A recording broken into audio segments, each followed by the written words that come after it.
can you just tell me a little bit your experience in a startup, as a startup builder first, then we will move to what was a little bit your experience as a woman Pakistani operating in like global market. Yes, had to figure that out, but I think the knowledge and the experience of building a product from a design angle to the development side and then the commercial side is what I learned from that experience. We'll explain waterfall approach, just like between brackets, because not everyone is an engineer. Not everyone has the one project management, because there is the agile approach and the waterfall approach. If you can just like explain it a little bit. Sure. You will be better than me. And also I think one of the mistakes maybe that has been done the last years is to try to copy the US model and just like put it on emerging market, which doesn't fit. You've been in accelerators, incubators, in I2I, which is like kind of a data platform also. And now you're doing the Boring Syndicate. How you've been contributing Merai today to these all of these piece of puzzles. This has been learning and figuring out what's happening and where are the gaps and how can we, upskill ourselves to actually plug in those gaps. This other side that we need to nurture, we need to fund, we need to keep create the balance of the economy. Yes. And then there's this third side where there's a freelancer economy. So gig economy. Yes, the gig economy. So it's all of these are really integral components according to what's working in their environment, because culture, as I said, has a huge impact. So I do think that that's the venture side of things. When I talk about the venture integration, I think that's very important. What is your wildest dream about this ecosystem? How do you see it in like next upcoming years? Should I be a realist or an optimist? I'm essentially an optimist. Say both. So we can say both. So we have the two versions. If this not happened, at least this one will happen. Welcome for this podcast episode. I'm so happy to have Merai with me. I'm like starting with women in technology and entrepreneurship. So I'm really happy to have you, Merai, today, this morning. It's a pleasure to be here. Of Ramadan. Thank you for being such early. I know it's like not very evident in Ramadan time. How are you? I'm feeling really happy about being here today, and especially being able to align with the vision that we have. I think that's really close to my heart. Thank you very much. Actually, I'm so happy to feel like there is women integrated into technology and like really acting and doing things here in Pakistan and the broader MENAP region. You are the first one I'm having here in Islamabad and as a woman. So I think it's like very, it's talking a lot about what's happening here in Pakistan that people don't know. So the idea also is to be able to reflect that positive image that the media is doing the opposite. So the idea is like to have alternative narrative and reframe the narrative that is happening. And in Wasssl, actually, the web platform that we are having is to be able to bridge Pakistan with the other part of the MENAP region. I think it's like one hub, and I believe in it. So I will start first by a little bit introduction by you. Sure. Who is Merai? And then we'll go deeper in some technical questions. Excellent. So I have a very different trajectory that you normally would find anywhere. I started off with a telecom degree, and then I applied design thinking in my life, and I've been really finding my true purpose, and that has landed me places. As an engineer, you would know that challenges are something that drive us. So I have moved along, taking a lot of risks, upskilling myself, starting from scratch, falling down, getting up, and that is what has built me. If you would say, if you would say who is Merai, I would say that somebody who gets up after each reinventing fall. herself every time. Yes, trying to become a better person every day. Okay, amazing. So you've been through a lot. You've built yourself. I mean, like, you are an engineer. You've built yourself a startup between the US, Europe, and Pakistan. Can you just tell me a little bit your experience in a startup, as a startup builder first? Then we will move to what was a little bit your experience as a woman Pakistani operating in like global market. Yes. So I started, and this was, I think, around 2018 or 19. I started off as a lead developer in Trabajo Tech, which was basically a construction tech, and I was developing a foreman app for iPad. On iPad. The entire experience of being a part of I had a pure corporate background. Mm-hmm. So the entire experience of me working with people around the globe, having a small team, and being a very small, I would say, army of people who were marching towards a mission. So high energy. I remember that as a team we would be meeting across different time zones, but individually it was like 12 hours of a work day, because and it was passionate work day. It wasn't somebody who was forcing work down on me, but we were all aligned. We understood the problem, and it was the closeness to the problem that made us feel connected, and that was driving us towards the goal. Right. So people, we were a small team of 4 to 5, and we were working across. There was a team member in Hong Kong, then we had team members in Berkeley, and then it was me. I was based out of London at that point in time, and then sometimes I was in Pakistan also. So had to figure that out, but I think the knowledge and the experience of building a product from a design angle to the development side and then the commercial side is what I learned from that experience. Mm-hmm. It's like making a startup from scratch. Yes. Like thinking about everything, doing it all. Yes. So you are a small team, everyone is doing everything. Yes. What you told me like earlier on off when we are talking, you felt that after this experience when you came back to Pakistan, like a huge gap. Yep. Explain to me a little bit this gap, what you discover, because we're talking also about different markets. Yes. It's like Europe and US is developed market. Yes. Pakistan, we cannot deny, is still an emerging market, and all the countries in the MENA region are still kind of emerging markets. What are the difference? What are the gaps? And how did you see it at that time and now today? So when I started off at the National Incubation Center, that's where I met Zohair Khalik and Parvez Abbasi. And I worked with the entire team with the mission to really help and to give back. So that was why I was there. And I was like... The ecosystem also was in its premises, I guess, at that time. It's like what year? I think it started off in 2017. Okay. And I joined around 2019 after 2 to 3 years. Okay.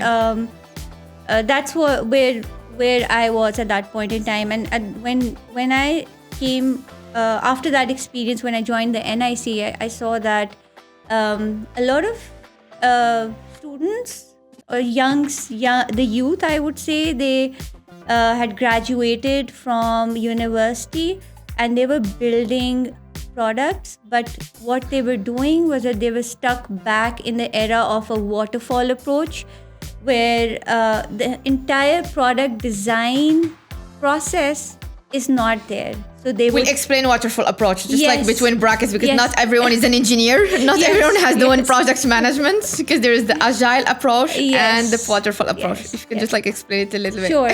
You will be better than me. So when I say waterfall approach, it means that you're really, in very simple terms, you're so disconnected with the end user that you keep developing, and then you say, okay, this is what I'm going to do. And then when you go to the market, you figure out, oh, that's not working. So it will take 6 months or 1 Yes. year developing something that's not solving the problem. Exactly. Maybe. And agile is something that's really close to the entire cycle of the end user and then the person who pays for it. So it's really iterative, and it really ensures that what you're building is continuously designed in a way that you're getting feedback from the market, reiterating, and then going to towards Exactly. the end product. So that's what I figured out, that there was this huge gap, and I tried, and then together with, I remember working very closely. I don't even remember the number of one-on-one office hours I used to have with all these founders.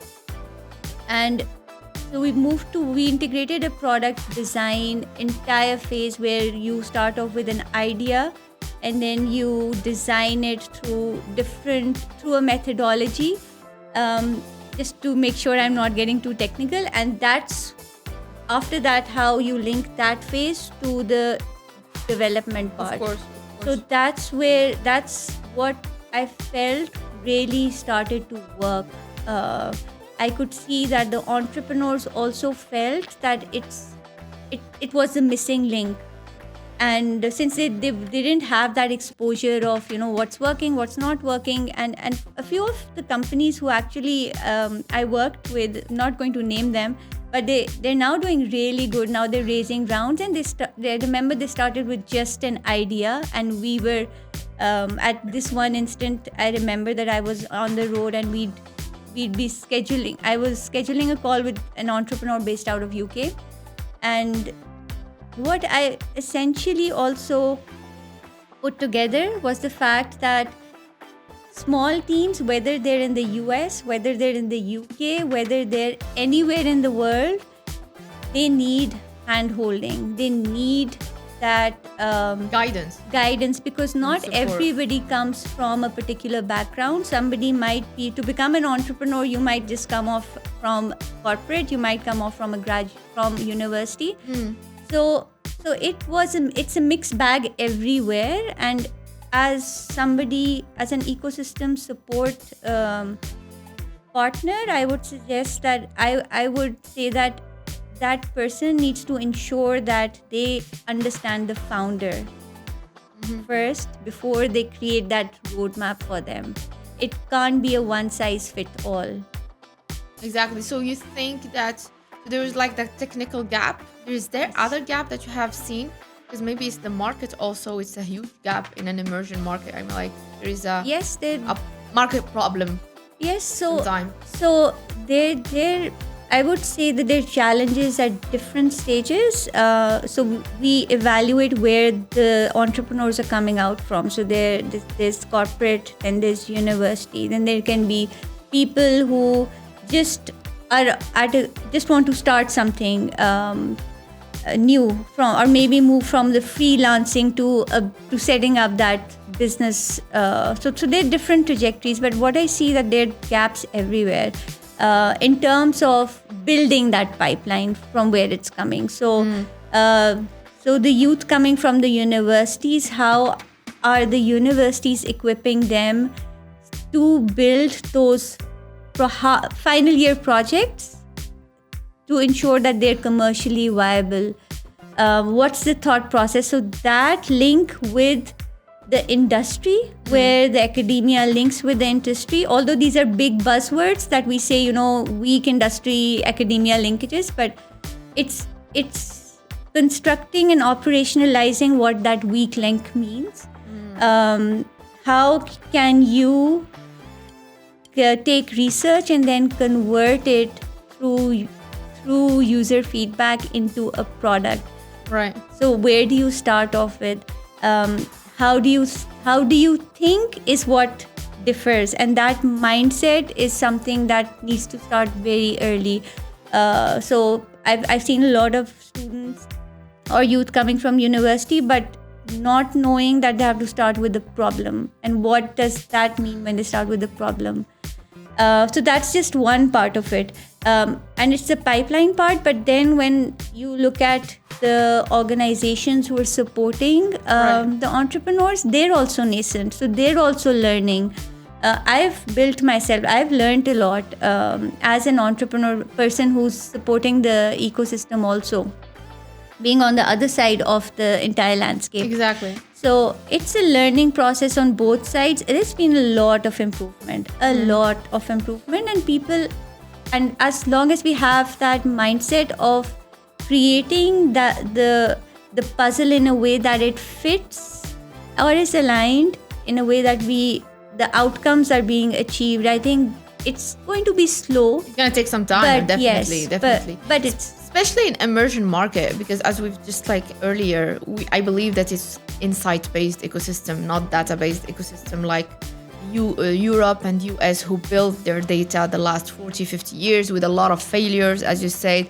So you build up on a lot of failures to get somewhere. And Pakistan and all the MENA region, I think for me, and also I think one of the mistake maybe that has been done the last years is to try to copy the US model and just like put it on emerging market, which doesn't fit. If you can share any thoughts about this. Definitely. So I do think that learning from the US market is something that we shouldn't miss out on, because they are at a certain stage. So they're setting the global benchmarks. Right. But what I feel that we need to do is develop our own structures and our own systems to probably create our benchmark, which might be a local and then a regional benchmark. When we talk about entrepreneurship, there's a lot of culture that seeps into entrepreneurship. In Pakistan, it's the employability mindset, security mindset. In the US, you're trained to take risks. So that culture part plays an essential part in, and it takes time to get there. So although that's a great benchmark to have, but we need to build our own structures around the confines, or I would say the opportunities that we have. And how you've been building it, because I know that you are contributing in it in so many ways. You've been like a startup founder yourself, or part of the startup team. You've been in accelerators, incubators, in I2I, which is like kind of a data platform also. And now you're doing the Boring Syndicate. How you've been contributing Merai today to all of these piece of puzzles.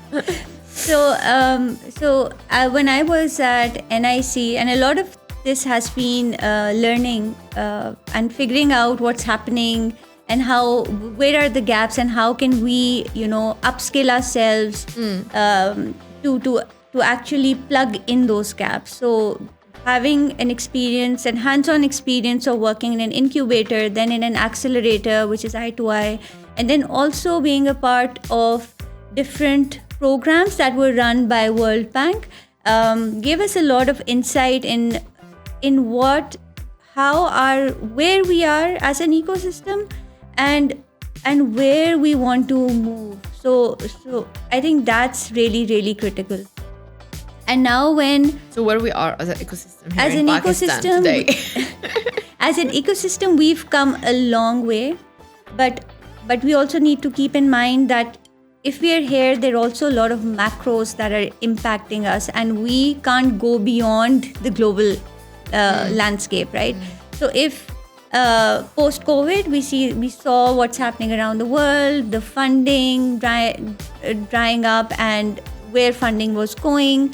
And then we also saw on the other side that the entrepreneurs were then moving toward building or working on problems based off of funding, right? Exactly. So that's a huge problem, right? So if we're thinking in that way, that's not something that we want to solve for. We have to ensure that we are solving for the real problems that we have in the ecosystem. So coming back to the question of where we are, we've moved really, we've come a long way from being really, I would say, nascent, where there was but there were a few incubators. Now we have accelerators. We have Endeavor also coming into Pakistan.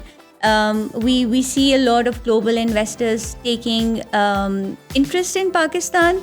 although there is this, they invest only when there is local interest within the country, and that's fine. As an investor, it makes sense because your locals need to trust you first before the global investors come in. Of course.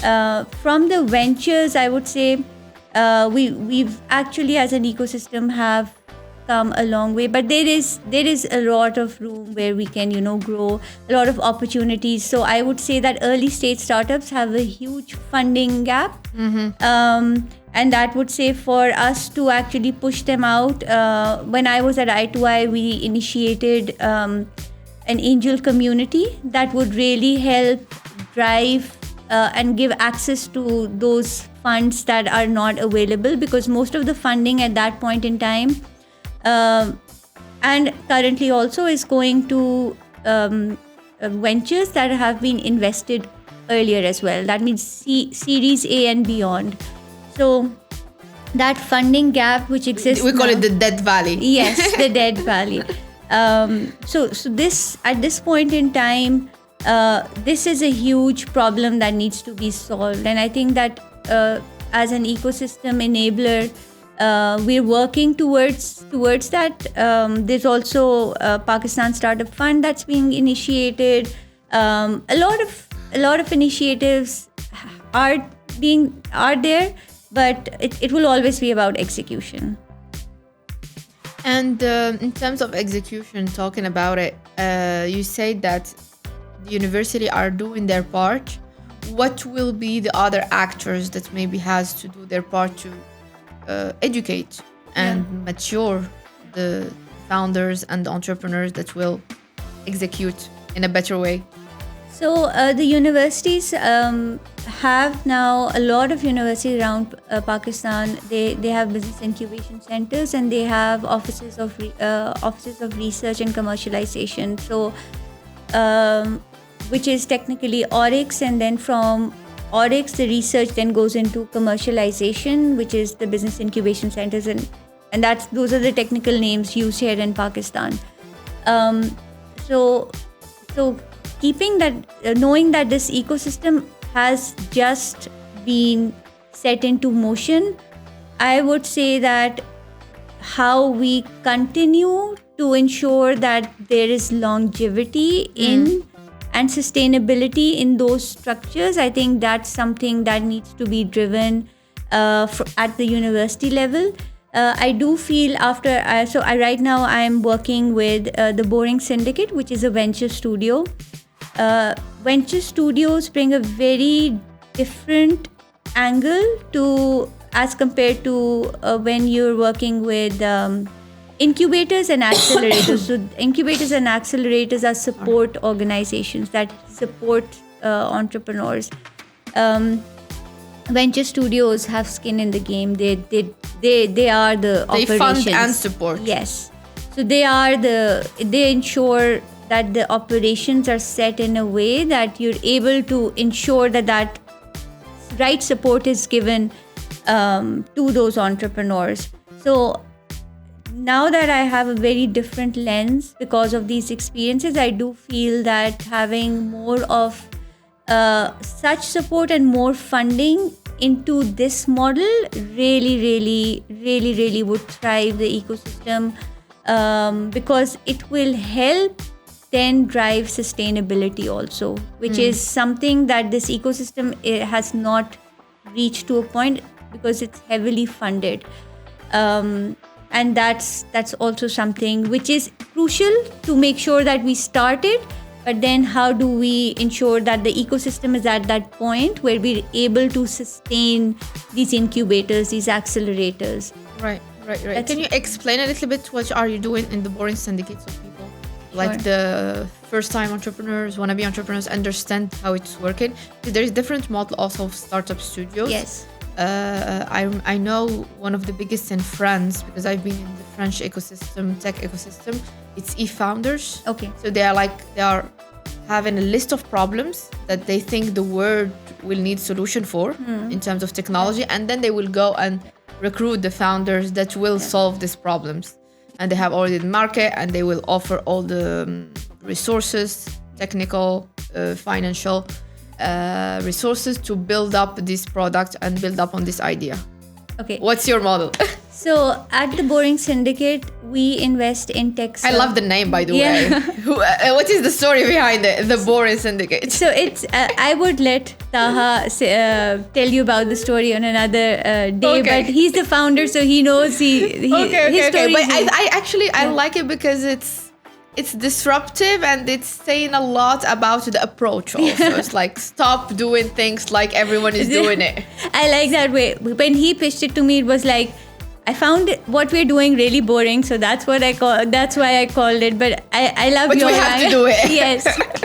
So this now that at the Boring Syndicate, what we're doing is that we invest in tech services in founders that are at pre-seed and seed stage. One critical gap that I see in the ecosystem before I go into what the Boring Syndicate does is the difference between a venture company and a tech services company. So a venture company is a company that needs a lot of funding to scale really, really fast, and a tech services company should be profitable from day zero.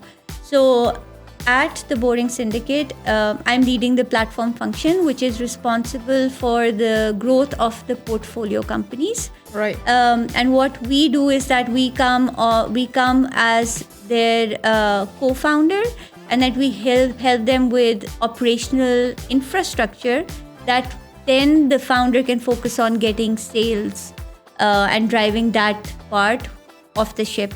So it's a very close relationship, and when I say operational infrastructure, it's the different pieces of a company that a founder might get dragged into that we always see.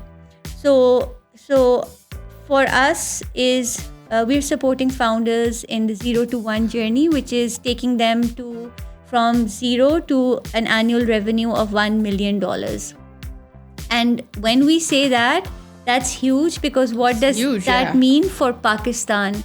And then this is a question, because it makes me think as well that how are we ensuring that there is a venture world, which is very important. There's going to be an exit. We're aiming for a unicorn. There's going to be high risk, high reward. But then there's this side of the world where you can be profitable day one, where you can bring in the money with the foreign remittances. What's happening in this side of the world? And that's agreed. And having such an amazing tech talent in Pakistan, having the youth really driving this technology engine as an ecosystem enabler, I would ask this question at a national level: what are we doing to create these pipelines? I love that, because actually it's first time I've seen it, and I've seen your posts on LinkedIn lately about it. And actually I think for me, for the emerging market, we cannot create startups and unicorn only. It's not happening. Yes. It's not like we're not US, we're not Europe. It's not. Yes. So tech services, maybe it will be 70% or 80% of the market. Yes. So no one is looking up to them and no one is supporting them. Yes. And it's there where we can create real value. Exactly. Export IT services to the world. Yes. Especially in Pakistan, as you said. For me, Pakistan is like India. It was the same country. So why India is doing it and not Pakistan? Where are we? So and also balancing volatility with something. So even when you think about creating a business, there's always two sides of it. One is that consistent revenue that drives the operations, and the other is the volatility. So if I was to zoom out, what would that mean for Pakistan? One is this venture side, which is very important, volatile but high risk, high reward. But one is this other side that we need to nurture, we need to fund, we need to Keep create the balance of the economy. Yes. And then there's this third side where there's a freelancer economy.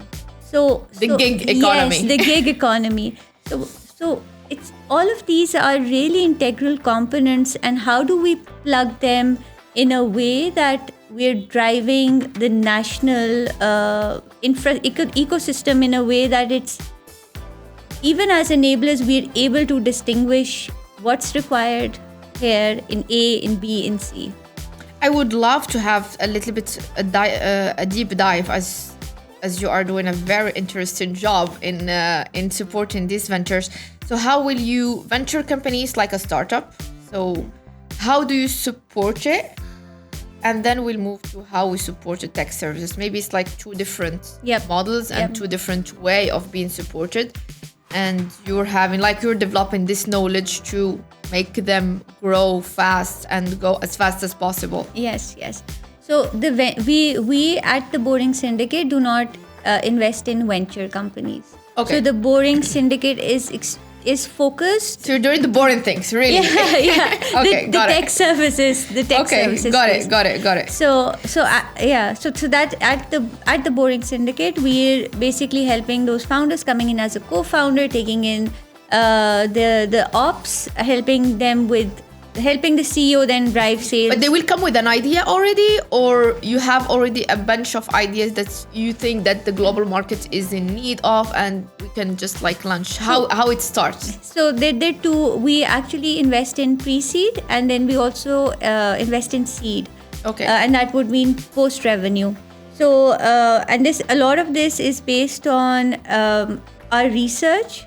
So recently we launched Controverse, which is which our CEO is Fawad, and I think you must have seen a lot of going on social media about that. So that's a company that's recently been launched, and that's been based on research. So that means coming up with XYZ and then building that entire venture around that.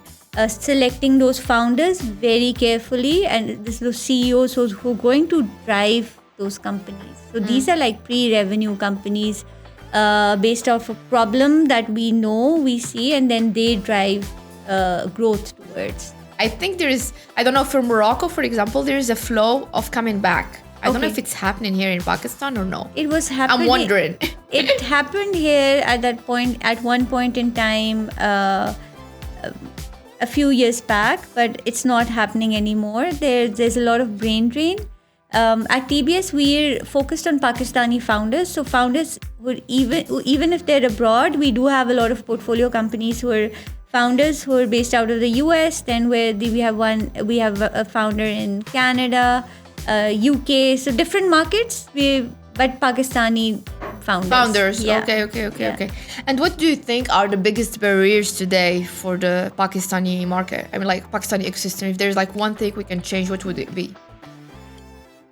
From all the lenses that you gathered, like you have like layer after layer after layer. I would say more venture studios for venture companies, more founder hand-holding, then mass level trainings. I've always seen that getting into the field is something that you can't negotiate on. So you have to really know what you're doing, or you know what the founder is doing to be able to support them.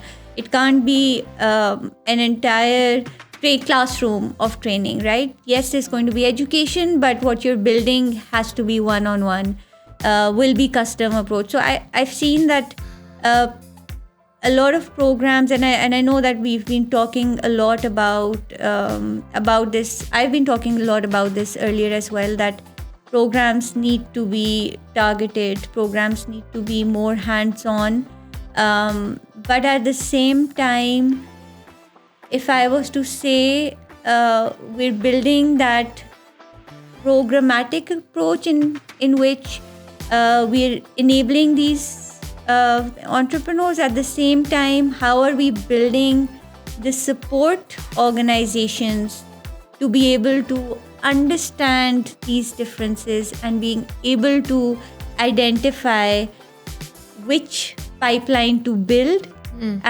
from a strategic lens. So I do think that this is something that as a whole we need to be trained on. And I do know that the World Bank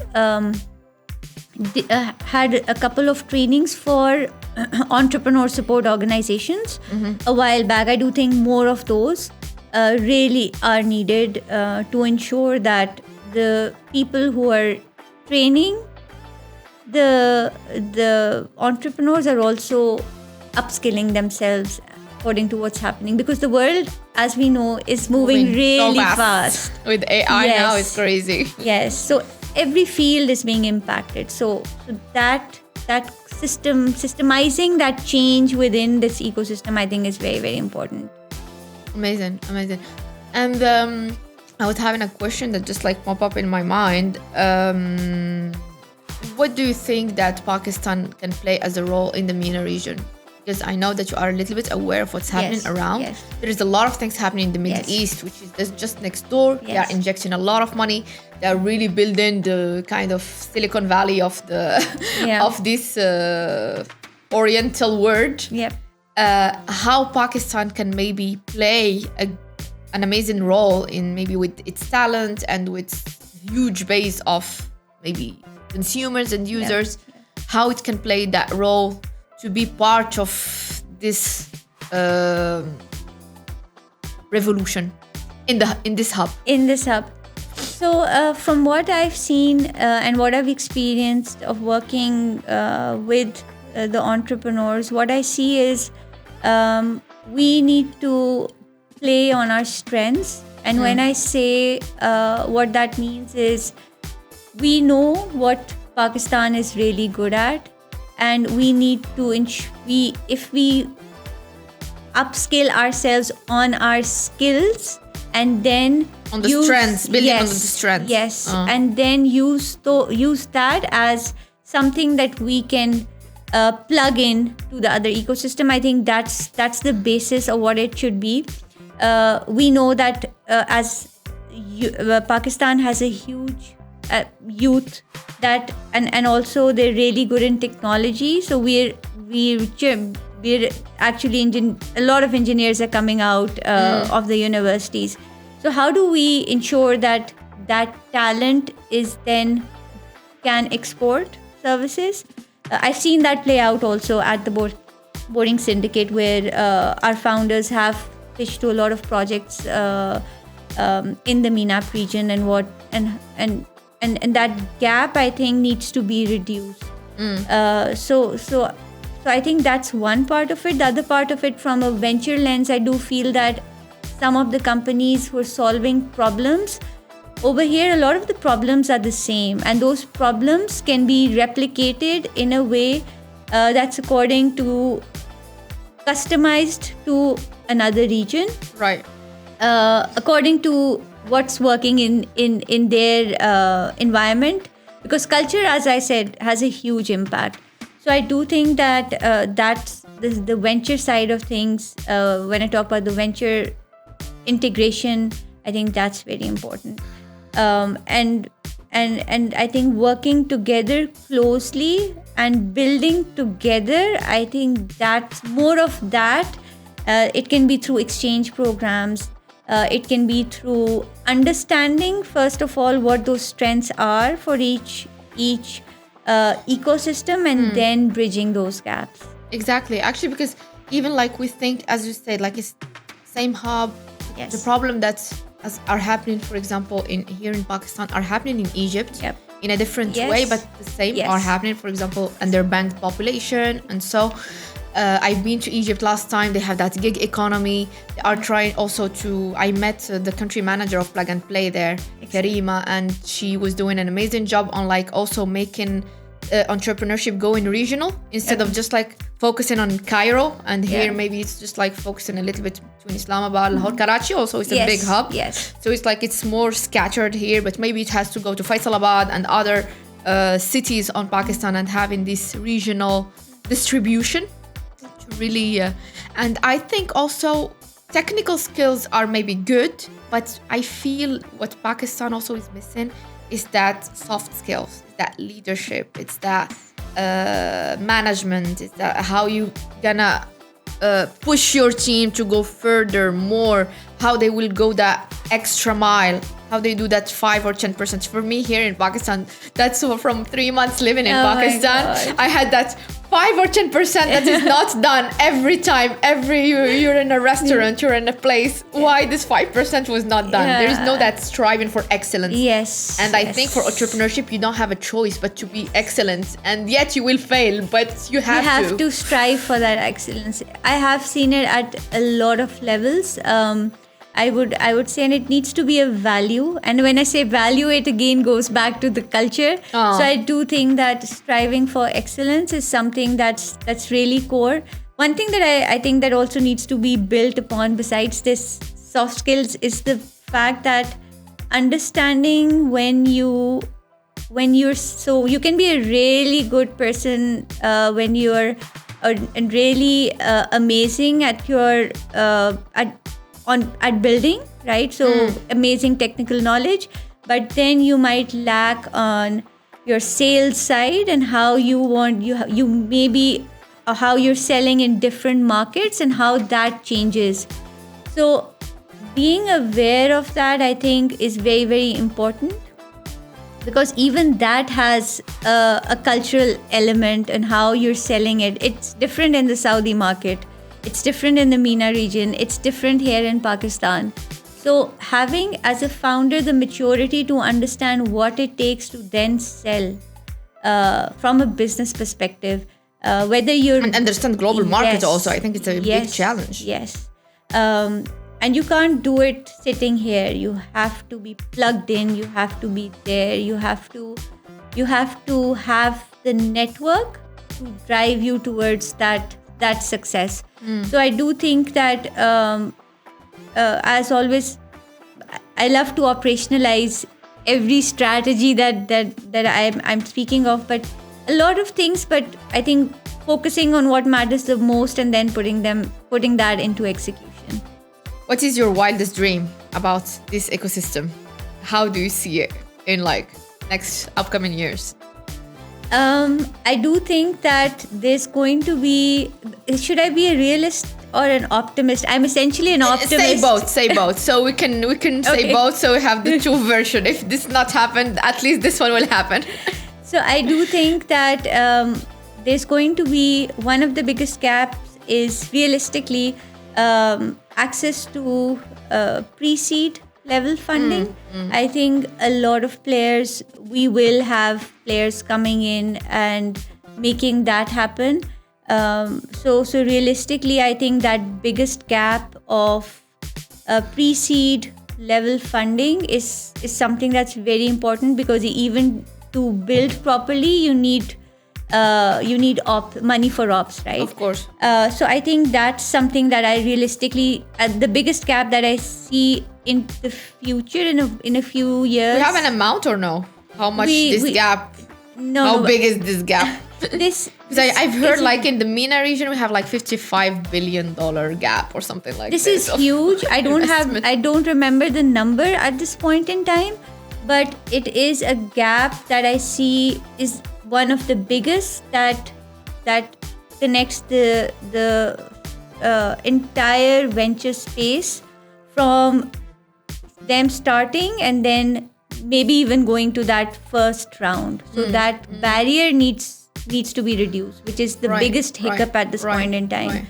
So that's from what I've seen working in the field. And optimistically, if I was to say where I would want to see the nation moving towards is more of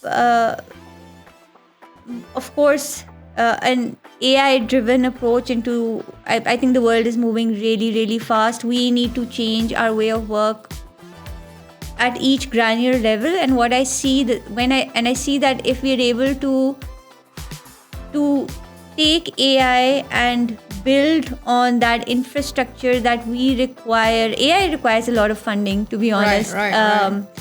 But even having that pipeline of youth that we can then ensure that it's augmented into the bigger ecosystem where the funding lies.